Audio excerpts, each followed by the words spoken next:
Welcome to the Horror Debate. My name is Jeff Rowdy Jake here, and sitting with me is Michael Mandy. All right, this week we are going to be discussing John Carpenter's Halloween.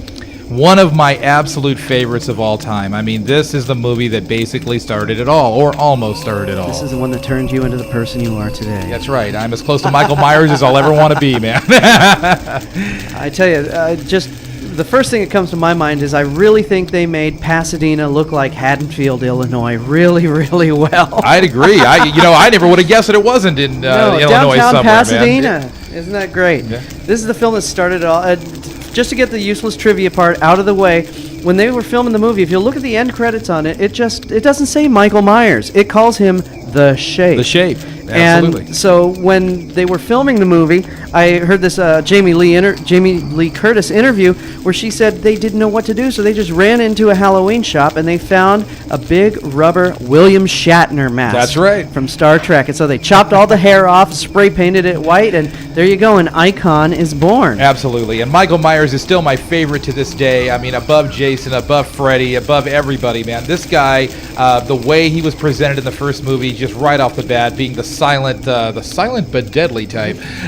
I just absolutely dug that. I mean, it wasn't, I mean, you talk about movies like with slashers, and a lot of times the words over the top come out.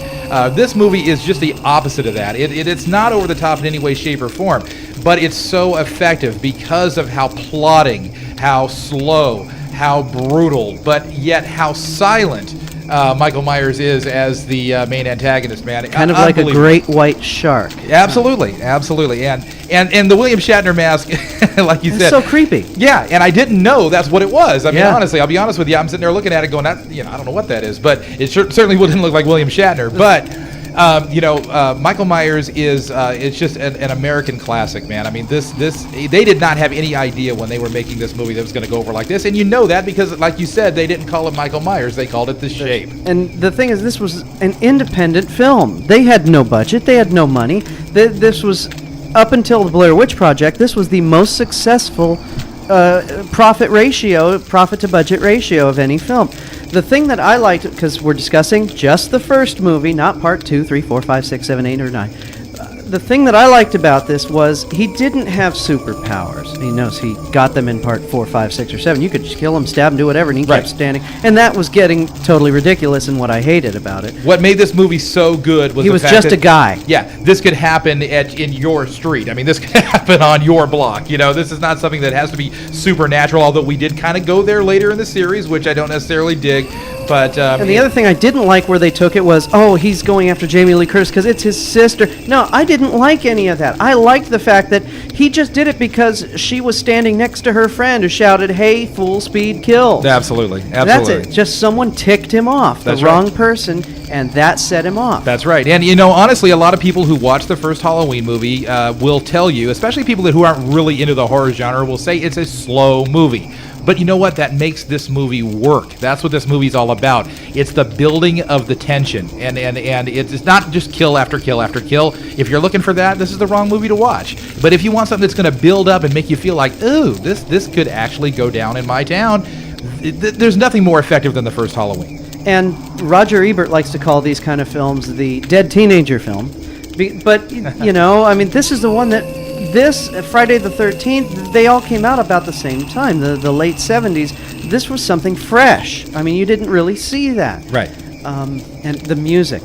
The music is 90% of the film. If you watch this movie and they had an option to turn off the sound and you just heard all the normal speech, the movie would lose 90%. Who thought a piano could be so freaking creepy, one man? One of those little keyboard portasound Unbelievable. Yeah, the theme in this movie makes it. I mean, it's played throughout. I mean, there's by John Carpenter, by the way. Yeah, and plenty of the creepy chords is what I like to call it. At tension spots, and they're set up perfectly. They sound perfect. This movie's been re-released over and over and over again, and on basically DVD, remade over and over. Basically again. remade, and any DVD copy that you get. I mean, I was satisfied with all of them. I bought every one of them, by the way. I didn't just stop at the first one. Anytime I saw a new release, man, I rebought it, and I've watched them all. And I think actually my favorite is the DiviMax release that came out on DVD.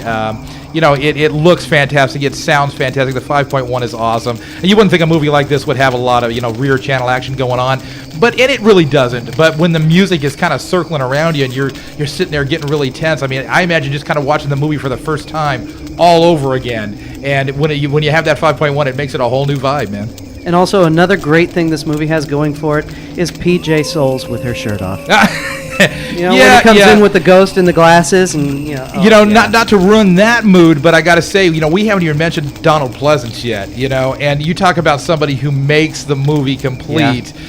His character, which survived, through what was it, Halloween 6, 7, up until the day he died. Yeah, basically. I mean, that character is still one of my absolute favorites, with Michael Myers being my absolute favorite. So, it's just a great movie. I mean, I pretty much all you people that are at this site, if you're at this site now, you've probably seen this movie in one iteration or the other. But if you haven't seen it on DVD with a good surround sound system and a beautiful HD TV in front of you, you haven't seen the real deal. You got to go do that. So, because it was filmed a long time ago with probably someone who couldn't afford the greatest quality film stock or anything, how does it look on these new? Do they clean it up at all? Or? Oh yeah, it's completely digitally remastered, and they left just enough of the grain, I think, to make you realize, hey, this was made in the 70s, But it's cleaned up. It looks spectacular, man. As good as you could ever want a first movie of the series to look. I mean, it's really good. Yeah, first movie in series, and I think it was his second film, because he did Assault on Precinct 13 before, but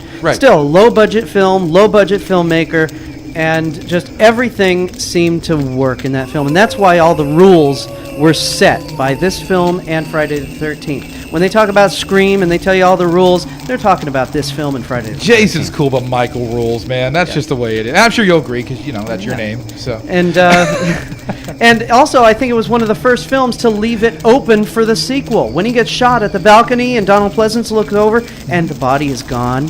Yeah, that's one of my favorite things about this series is the fact, well, at least for the first two movies, because it picks up right where the first movie left off, the sequel does. And I love that. And I wish more people would do that.